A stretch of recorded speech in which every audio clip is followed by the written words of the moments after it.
साथीहरु हेर्नुस् त्यस भिडियोमा विश्वबाट लुप्त हुँदै गइरहेको गिद्ध प्रजातिको चाहिँ पन्छीलाई चाहिँ संरक्षण गर्ने काममा यसरी एकबद्ध भएर लागिरहनु भएको छ। यहाँ चाहिँ याम नेपाली नाम गरेका भाइ यिनलाई चाहिँ म ग्राउन्ड फ्लोर भन्न चाहे, जसले यिनको एउटा सानो प्रयासले गर्दाखेरि गिद्धको प्रजातिका पन्छीहरू बच्ने एउटा अवसर पाएका छन् र अर्को कुरो कि वातावरणलाई चाहिँ सन्तुलन गर्ने एउटा चाहिँ अवसर पनि छ।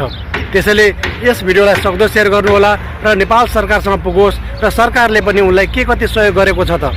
यदि सहयोग गरेको छैन भने नेपाल सरकारले पनि सहयोग गरोस्, ताकि यस गिद्ध प्रजातिलाई यदि संरक्षण गरियो भने यसले हाम्रो वातावरणलाई पनि सन्तुलन राख्ने काम गर्छ र जताततै फालिएका ती मरेका सिनोहरूलाई यसले खाएर भए पनि वातावरणलाई चाहिँ यसले शुद्ध बनाउने गर्छ। त्यसैले यसलाई चाहिँ संरक्षण गर्न अति आवश्यक छ भन्ने मलाई लाग्छ। साथीहरू, तपाईँलाई के लाग्छ?